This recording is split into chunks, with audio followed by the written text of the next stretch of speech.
Bismillahirrahmanirrahim. Kolbun TV.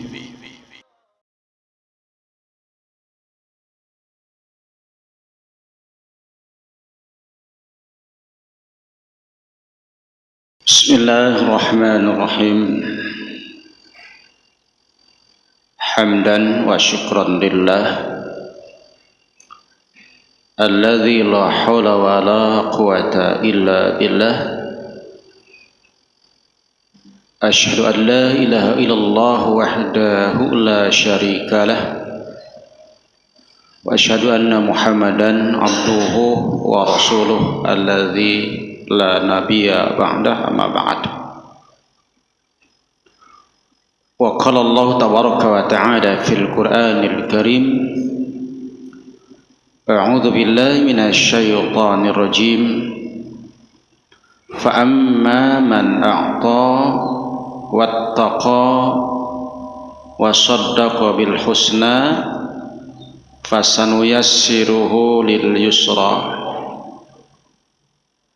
Wa amma man bakhila wastaghna wa kadzdzaba bil husna fasanuyassiruhu lil usra. Surat Al-Lail, silakan dicari ayat berapa. Juz 30, juz ama surat Al-Lail.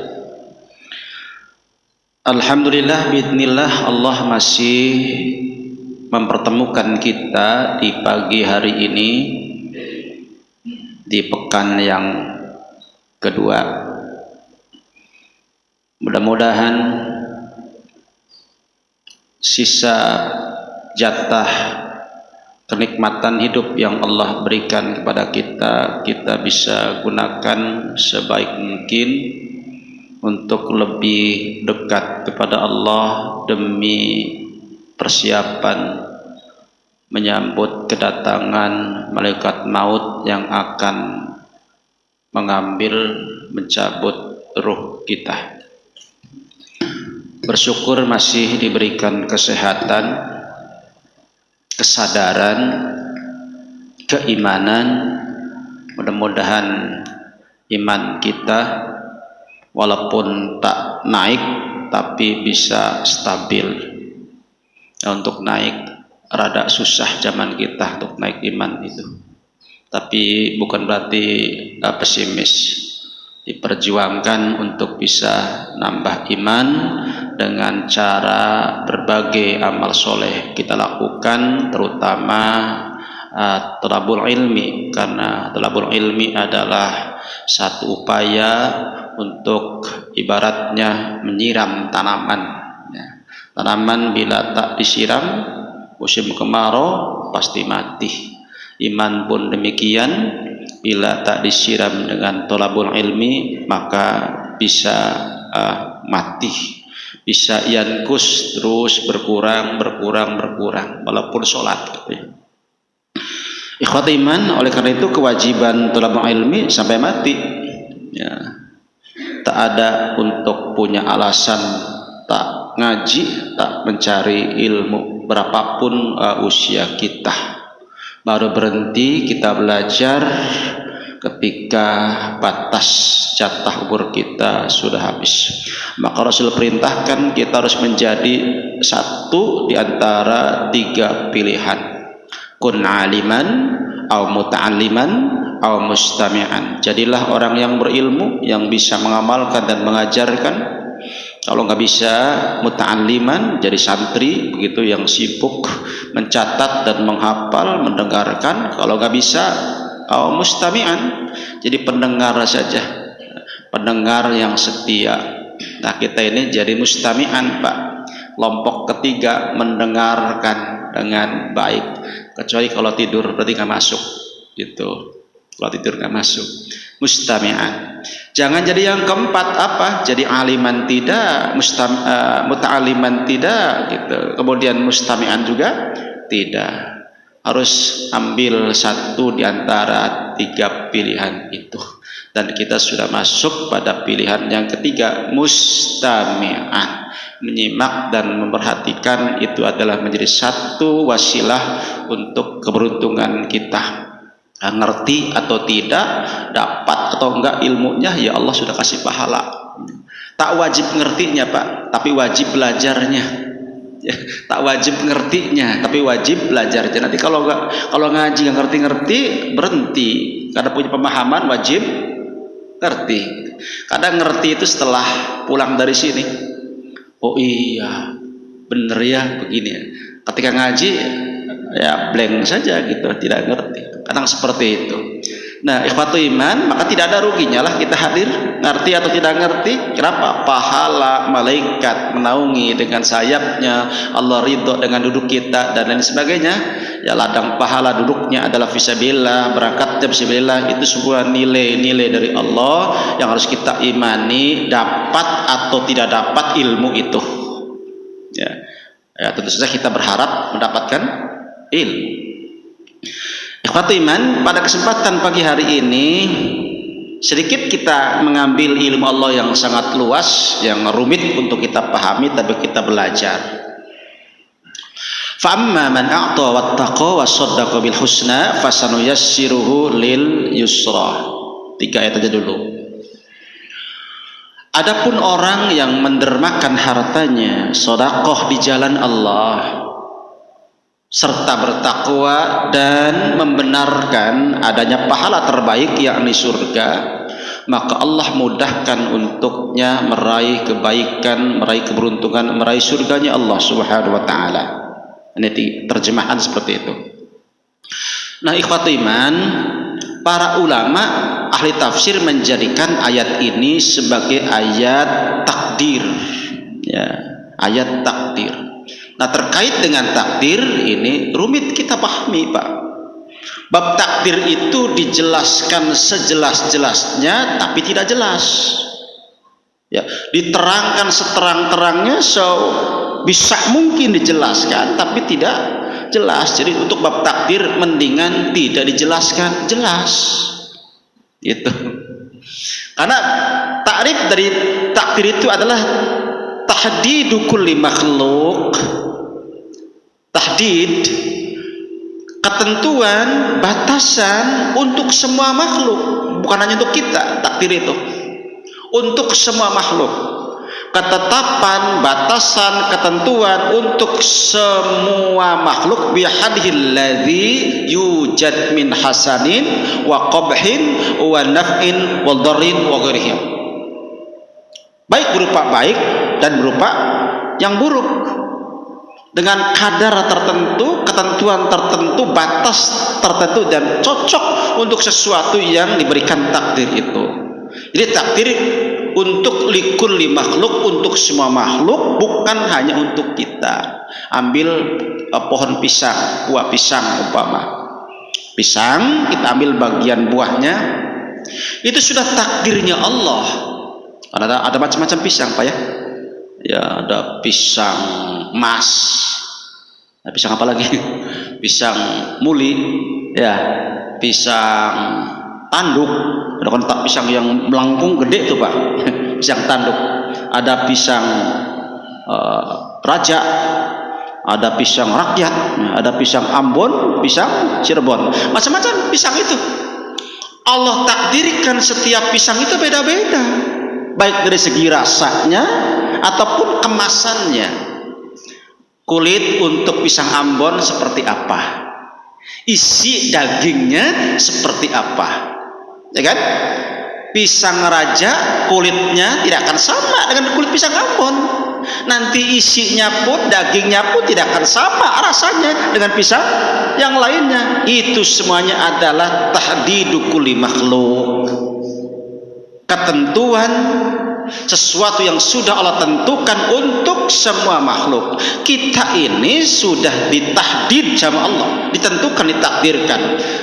Postur tubuh kita, tangan kita seperti apa, tempatnya di mana, kaki di mana, gitu.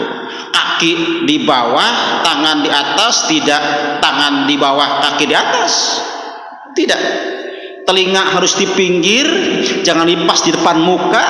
Hidung kita lubangnya harus ke bawah, tidak ke atas. Itu sudah tahdidnya, batasan takdiran, ketentuan yang sudah Allah tetapkan. Kebayang Pak kalau lubang hidung kita ke atas. Nah, lubang hidung kita ke atas, di samping tidak indah, ya melebar ke pinggir aja sudah nggak bagus gitu, ya kan? Ini ke atas hidungnya lubangnya, kebayang? Di samping tidak indah, repot kalau musim hujan. Ya, kita sering bersin, apalagi kena air hujan pasti bersin terus. Ya. Sudah lubang hidung kita ke bawah juga harus dilengkapi dengan sarana untuk kesehatan. Apa? Ada bulu hidung. Ada bulu hidung itu penting di situ, ada bulu hidung di situ. Dan bulu di hidung tidak akan sama dengan rambut-rambut yang lainnya. Ya, rambut di betis dipasang untuk di hidung nggak cocok gitu, nggak cocok. Jadi lubang di hidung khususlah rambut seperti itu untuk menyaring, untuk agar tidak berbagai penyakit masuk. Nah, oleh karena itu dengan ayat-ayat ini para ulama menjadikan ini ayat takdir. Dan untuk memahami sedikit, untuk mengerti tentang bab ini, maka paling tidak kita membaca 4 buah hadis. Nah, ini selesai nggak waktunya? 4 buah hadis. Yang pertama, hadis Imam Ahmad bin Hanbal. Rasulullah menyampaikan, qaddarallahu al-maqadira qabla an yaj'alal samawati wal arda khamsina alfasana. Allah tetapkan takdir-takdir semuanya, mau takdir untuk kita atau takdir untuk yang lainnya. Allah sudah tetapkan takdir-takdir seluruhnya 50.000 tahun sebelum Allah ciptakan langit dan bumi. Langit dan buminya kapan Pak ciptakan? Tahun berapa? Ya, kita nggak tahu. Sebelum Nabi Adam turun ke bumi, sebelum Nabi Adam itu diturunkan ke bumi, sebelum Nabi Adam diciptakan oleh Allah, langit dan bumi itu sudah ada. Khamsina alfasana, 50.000 tahun. Takdir sudah tetapkan, Bapak ini sudah tertulis dulu di Lauhil Mahfuz 50.000 tahun sebelum bumi dan langit diciptakan. Bapak lahir tahun sekian, domisili di mana, gitu kan? Lahir dari seorang bapak ibu siapa, tahun berapa, ketemunya sama siapa, ngumpulnya sama siapa, di masjid mana, mati di mana, itu sudah ditulis. Kapan? Khamsina alfasana, 50.000 tahun sebelum bumi dan langit diciptakan. Apa begitu ya Ustaz? Nggak usah dipikirin. Nggak usah dipikirin, imani saja, begitu ketetapannya. Hadis yang kedua, hadis Muslim dari sahabat Nabi Jabir bin Abdullah, kullu amilin muyassarun li amali, kata Rasulullah, setiap orang yang beramal, mau amal yang baik, mau amal yang tidak baik, muyassarun li amalih, disediakan, diberikan, digampangkan untuk mendapatkan sesuatu li amalihi, karena amalnya. Kalau bahasa kitanya, amal buruk nanti dapat buruk, amal baik dapat baik. Kalau terus berbuat buruk terus, akhirnya su'ul khotimah. Kalau terus berbuat baik terus, insyaallah husnul khotimah. Jadi kullu amilin muyassarun li amali, setiap orang yang beramal Allah mudahkan, Allah berikan sesuatu yang ia sudah lakukan, mau yang baik ataupun yang tidak baik. Bahasa kitanya, mau ke surga ke neraka, Allah berikan sesuai dengan li amalihi, karena amalnya. Hadis yang kedua, dipersingkat supaya cepat selesai. Hadis yang ketiga adalah hadis Ali bin Abi Thalib. Kata Ali bin Abi Thalib, di zaman Ali ada seseorang. Kalau sahabat menyebut seseorang berarti sahabat yang lain atau dirinya sendiri. Ini kadang-kadang ada pakai etika seperti itu para sahabat itu.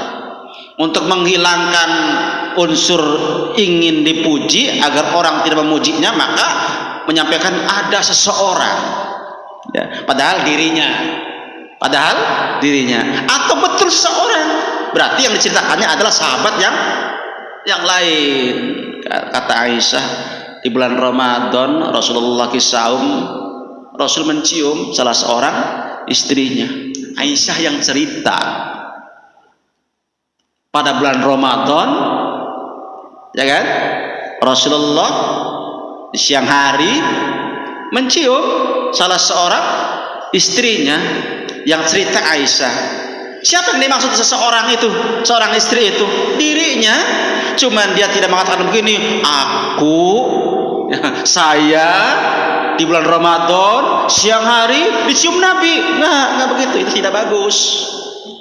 Tidak bagus, baik untuk istri-istri yang lainnya atau untuk sahabat-sahabat, dan untuk menghilangkan kesan nanti seakan-akan Rasul lebih ini ke Aisyah nih daripada ke yang lainnya. Walaupun urusan hati ya nggak bisa memang. Ya, kalau orang punya istri lebih daripada satu, pasti di dalam hatinya ada kecenderungan salah satunya, dan itu tidak bisa untuk sama.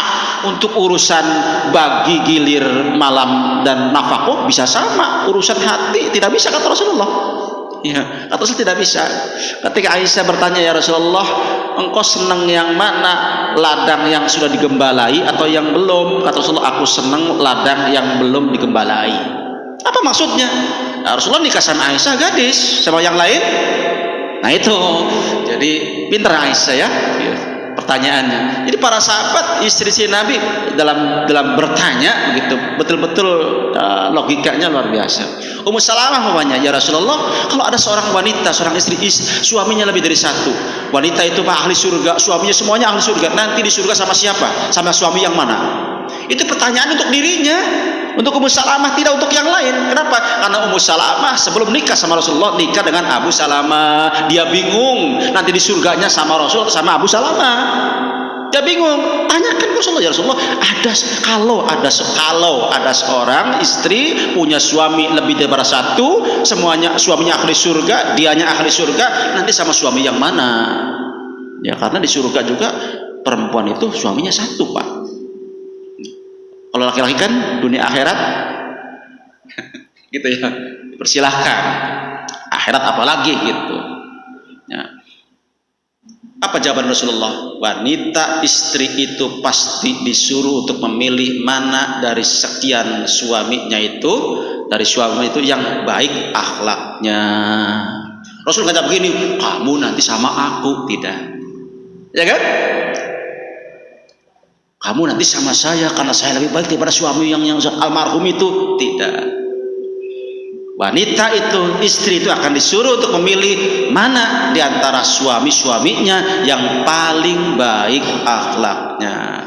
Ummu Salamah langsung menyimpulkan sama Rasulullah, walaupun suaminya gugur medan tempur ahli surga, tidak lebih baik daripada Rasulullah. Dan Rasul karena adalah hamba Allah yang Allah sangat istimewakan. Jangankan untuk manusia biasa, untuk para nabi pun Rasul derajatnya paling tinggi.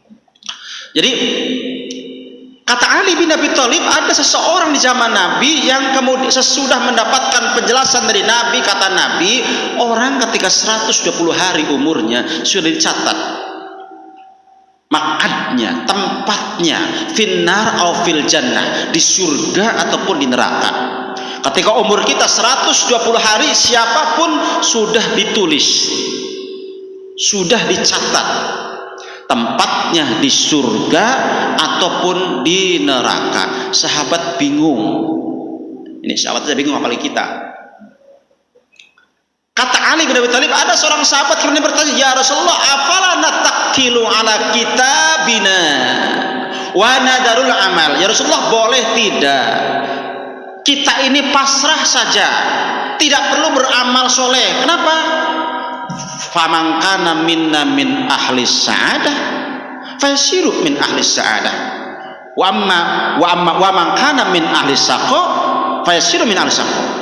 Kalau nanti kita ini menjadi orang yang selamat, termasuk orang yang berbahagia, nanti juga bahagia menjadi ahli surga. Kalau nanti kita ini termasuk orang yang celaka, nanti juga ahli neraka. Ya sudahlah Rasulullah, kami pasrah saja, tak perlu beramal. Boleh nggak begitu? Saya yakin kita juga begitu memahaminya. Sudah dicatat nih celaka bahagianya, dicatat rezekinya, dicatat lain sebagainya, kan begitu. Kan ada minimal 4 perkara tuh. Di antaranya catat celaka bahagianya. Ya sudah ditulis kok. Kapan kok? Ya kita sudah nggak usah beramal. Nah di zaman sahabat sudah begitu, sahabat sudah memahami begitu. Buat apa kita beramal kalau begitu? Kalau memang sudah tetapkan tempatnya surga atau nerakanya. Apa jawaban Rasulullah? Rasul tak menjelaskan takdir itu begini, enggak. Tambah ruwet itu penjelasan. Maka Nabi menjelaskan, meluruskan pernyataan itu dengan kalimat fa'amma min ahli sa'adah fayuyassaruna li'amalis sa'adah. Kata Nabi, kalau nanti termasuk orang yang berbahagia, termasuk orang yang ahli surga, orang yang husnul khotimah, maka mereka atau orang itu dimudahkan oleh Allah untuk melakukan amalnya orang-orang yang berbahagia. Kalau memang orang itu menjadi ahli surga, husnul khotimah, Allah mudahkan dia untuk melakukan berbagai amal kebaikan. Jadi ciri orang itu termasuk kelompok yang berbahagia, termasuk orang yang ahli surga, maka lihat saja untuk kebaikannya mudah atau susah. Kalau orang itu ringan tangan, ringan kaki untuk sebuah kebaikan, untuk kebaikan ia semangat, untuk kebaikan ia bergegas, maka itu adalah tanda orang itu fayuyassaruna ila amai ahli sa'adah. Orang itu termasuk golongan yang dimudahkan oleh Allah untuk melakukan amal-amal baik, amal-amalnya para ahli surga. Pertanyaannya, kita ini untuk kebaikan susah atau gampang? Ketika gampang, alhamdulillah pertahankan. Itu tanda alamat min ahli sa'adah. Tapi sebaliknya kata Rasulullah, wa amma min ahli saqo fayuyassaruna ila amali ahli saqo. Adapun orang yang celaka nantinya adalah orang-orang yang Allah mudahkan juga, tapi kemudahannya untuk berbuat sesuatu yang tidak baik. Allah mudahkan mereka untuk mengamalkan amalan orang-orang yang celaka. Jadi kalau kita senang berbuat dosa, hati-hati. Allah gampang sekali berbuat dosanya, hati-hati. Itu tanda bahwa nanti menjadi min ahli saqo. Bukan golongan yang selamat, bukan golongan yang husnul khotimah, tapi golongan yang ahli neraka karena ia mati nanti dalam kondisi su'ul khotimah, bukan husnul khotimah. Ini hadis yang ketiga. Hadis yang keempat. Hadis yang keempat, ada 2 orang sahabat Nabi yang masih muda belia umurnya, masih muda, datang ke taklim Nabi. Nabi menjelaskan bab itu. Bab sudah ditulis surga nerakanya ketika 120 hari umurnya. 2 orang pemuda ini, ya Rasulullah, fabima amal, sama berarti dengan sesepuh yang lainnya. Rasulullah, untuk apa kita beramal kalau begitu? Untuk apa kita beramal kalau sudah tetapkan surga dan nerakanya? Apa kata Rasulullah? I'malu fakullu amilin muhayyaun atau mukhalikun muhayyun muyassarun lima khuliqalah. Kamu nggak usah rewel, kalian tidak usah rewel, untuk bab ini nggak usah dibahas. Beramal solehlah. Setiap orang yang beramal soleh Allah sediakan balasannya. Itu beritanya begitu kedua orang pemuda.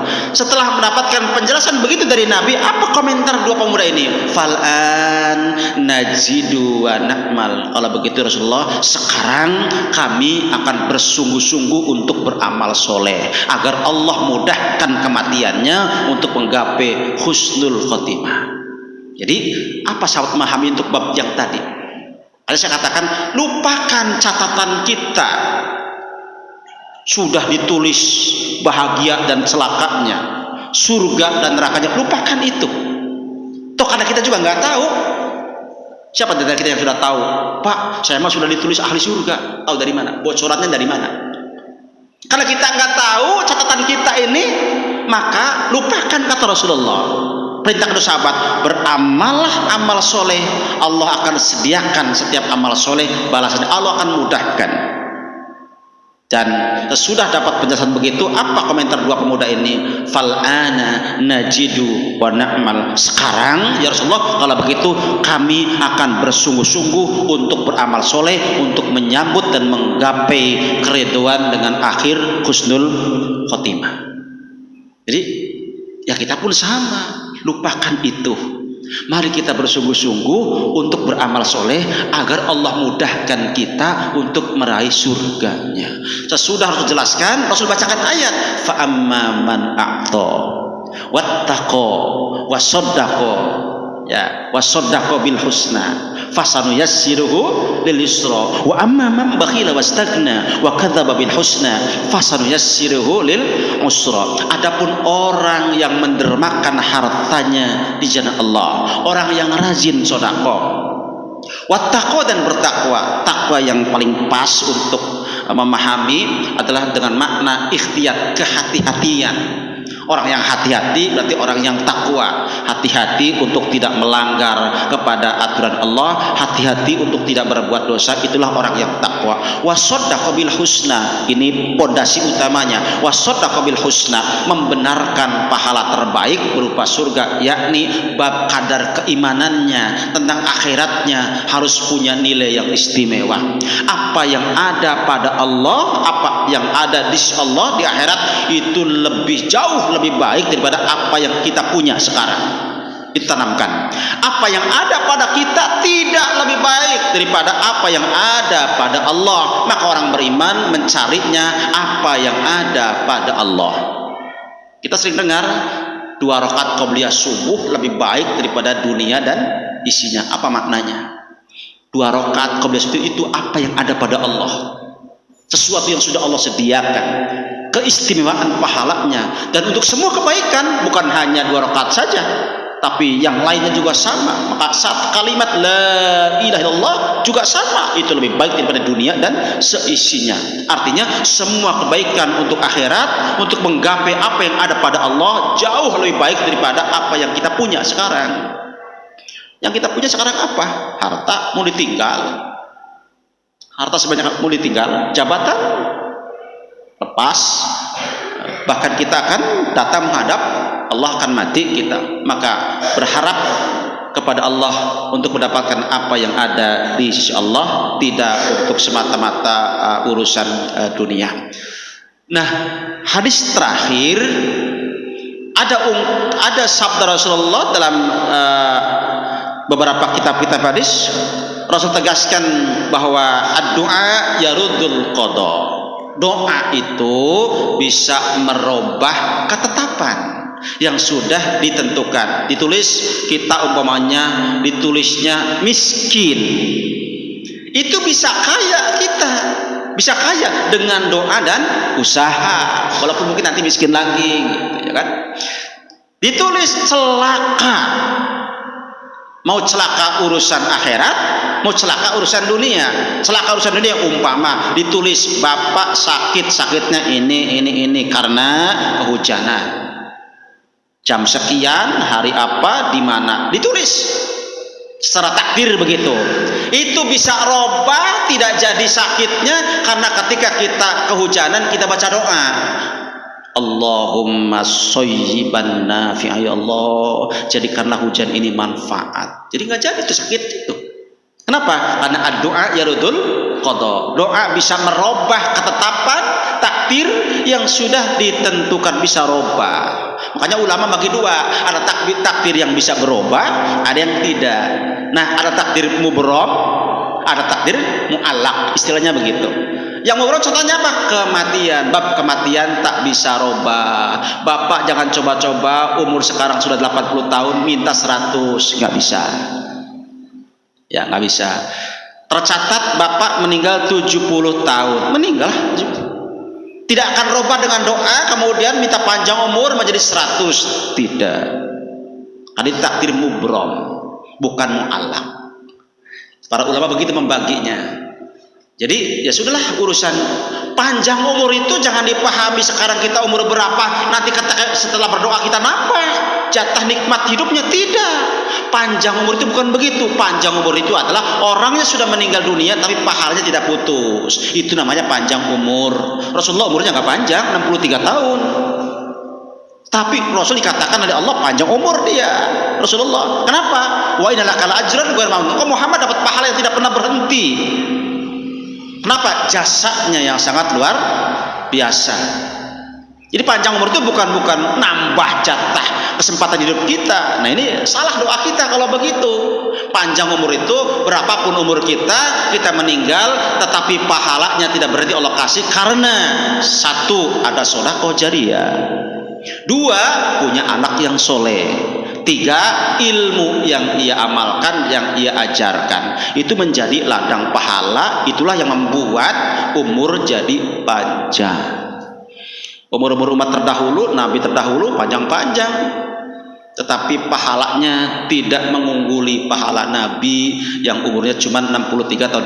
Kita pun sama. Di Ramadan ada malam Lailatul Qadar. Itu satu upaya Allah, walaupun umur kita pendek begitu, bisa mengungguli umat-umat terdahulu karena ada malam Lailatul Qadar. Di malam Lailatul Qadar kita ngaji satu malam itu, pas turun malam itu maka sudah dianggap ibadah ngaji kita itu berapa tahun lebih baik daripada 1000 bulan.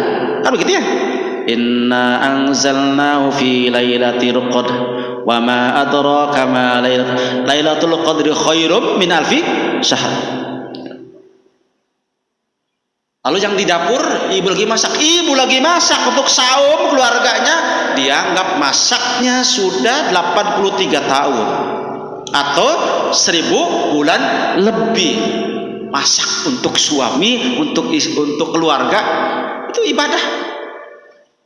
Cuman Rasulullah lebih mengutamakan bila 10 akhir Ramadan fokus untuk iktikaf di masjid untuk lebih optimal gitu.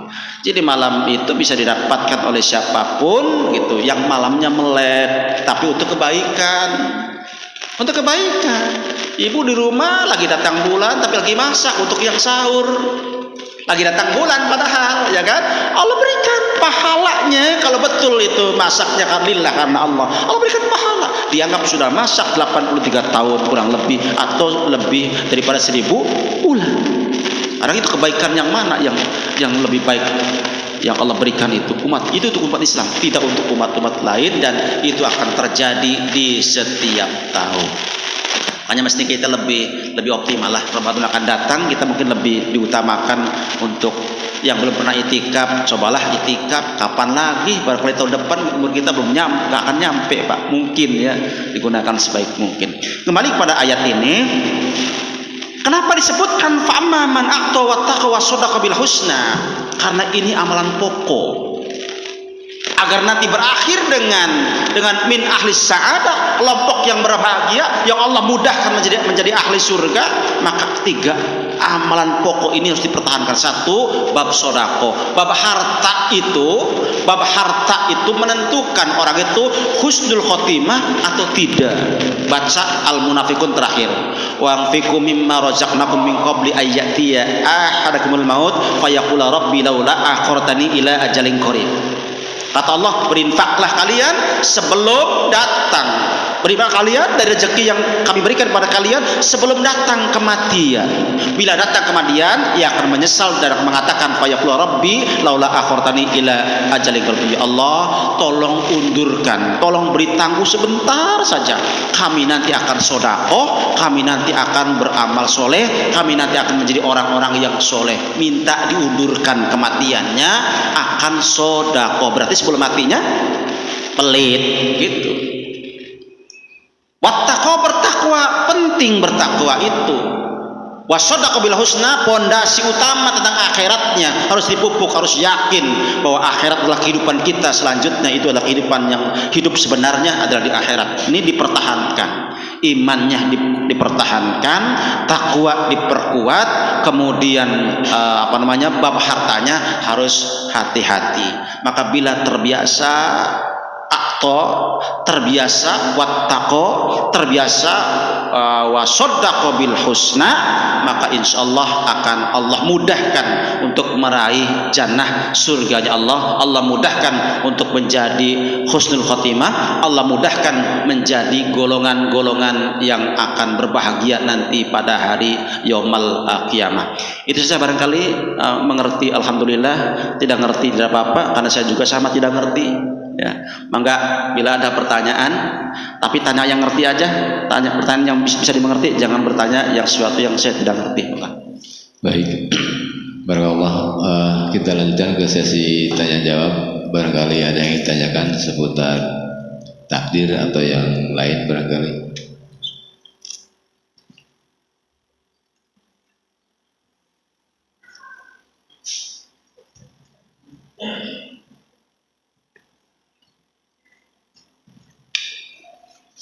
Assalamualaikum Pak Ustaz. Waalaikumsalam. Ada beberapa yang saya coba ingin tanyakan berkaitan dengan takdir. Mungkin ada yang baik di ujungnya itu malah kebalikannya. Ada yang tidak selamat. Di ujungnya itu baik. Apakah itu takdir atau memang apa gitu? Jadi seorang ustaz, seorang ahli agama, tapi di ujungnya itu dia justru menjadi ahli neraka. Ada yang tidak baik, wah melakukan segala sesuatu macam, tapi di ujungnya itu dia malah ahli surga. Apakah ini takdir atau memang karena doa gitu ya? Itu pertama. Yang kedua tentang mungkin waktu Nabi Khidir menguji Nabi Musa. Nabi Khidir membunuh pemuda itu kan. Nah ini juga apakah sesuatu takdir atau memang karena Nabi Khidir itu mengetahui gitu bahwa ini akan terjadi sesuatu yang tidak baik. Artinya dia lebih tahu dari apa ya. Ini apakah karena memang takdir juga atau bukan? Terus yang ketiga mungkin Pak, pernah sahabat Rasul bertanya kepada Rasulullah, kepada Nabi, ya Rasul, di antara anakku mana yang setan? Kemudian Rasul menjawab, lihat pada saat sholat Jumat, yang pulang duluan itu setan. Apakah ini juga sudah menjadi takdir atau bukan? Terima kasih Pak Ustaz. Assalamualaikum warahmatullahi wabarakatuh. Sudah siang, pertanyaannya banyak, jadi sampai sore ini jawabannya. Jadi baik, kalau pertanyaan takdir atau bukan, ya saya jawab dengan ringkas, takdir, selesai. Ya kan? Nah, si anak tadi yang dibunuh oleh anggaplah oleh Nabi Khidir. Kalau Nabi Khidir bunuh karena perintah, bukan asal bunuh baik, diperintah sama Allah. Kok Allah begitu ya, kejam, zalim? Ya, jangan ada bahasa Allah kejam dan zalim. Kenapa? Karena semuanya Allah yang punya. Kalau kita punya ayam Pak, punya ayam 2, jantan, betina, umpama. Udah aja, yang jantan saya sembelih, ya, yang jantan saya sembelih. Apa kita dikatakan zalim? Ya tidak, karena itu ayam kita. Mau diapain juga ayam kita, ya. Jadi jangan ada bahasa Allah zalim, anak kecil dibunuh, nggak punya.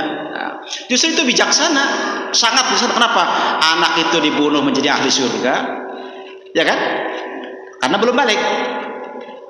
Nabi Khidir membunuh karena disuruh, ya nggak ada salah, orang disuruh. Nabi Ibrahim aja suruh nyembelih Ismail, akan dilakukan.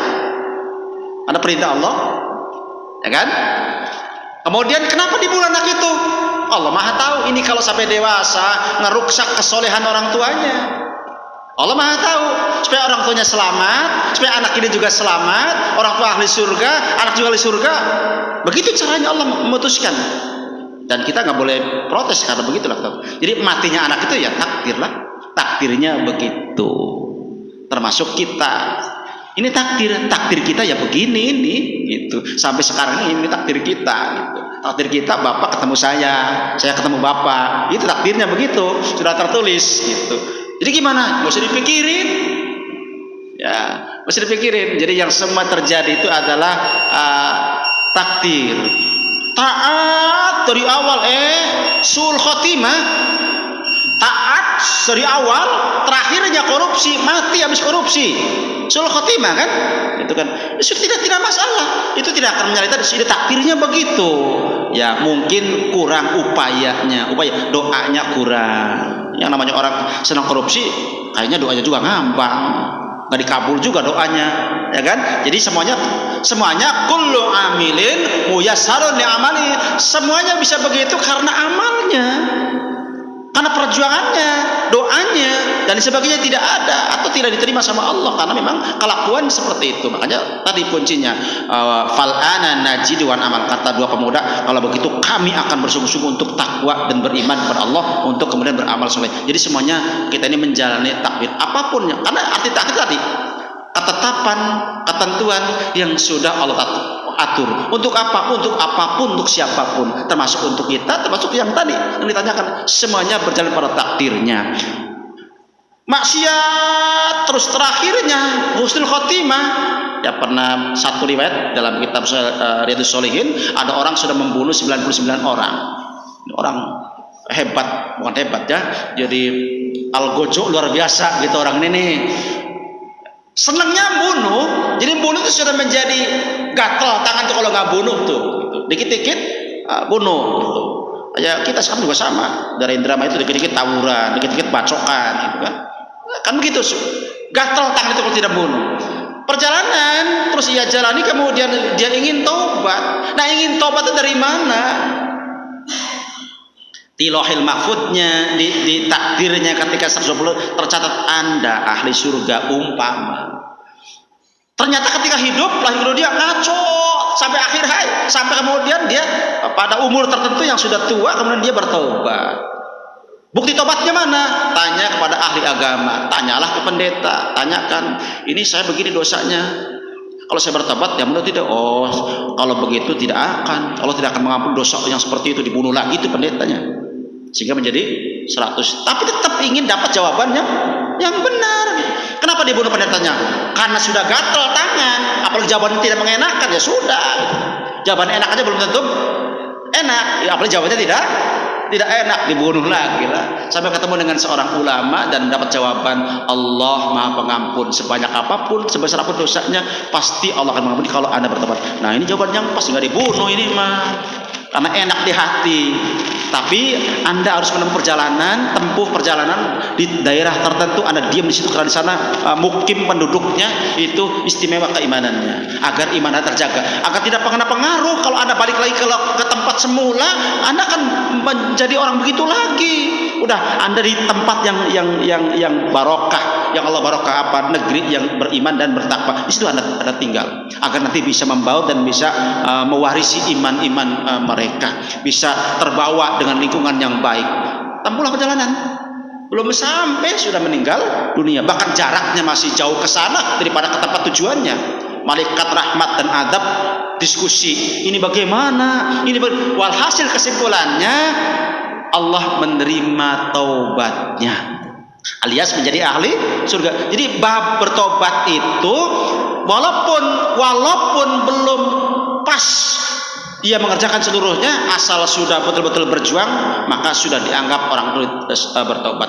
Orang mau berangkat haji, Pak, sampai ke Jakarta meninggal, ke Mekahnya masih jauh, sudah berangkat sampai ke Jakarta, mampir ke rumah sakit, meninggal, maka Allah sudah catat sebagai orang yang sudah melaksanakan haji, walaupun belum sampai ke tanah suci. Yang mau jauh-jauh baru berangkat dari rumah, sudah bawa koper segala macam di rumah, terus nungsep di depan rumah, meninggal, innalillahi, Allah sudah catat baginya sudah melaksanakan ibadah haji. Kan seperti itu.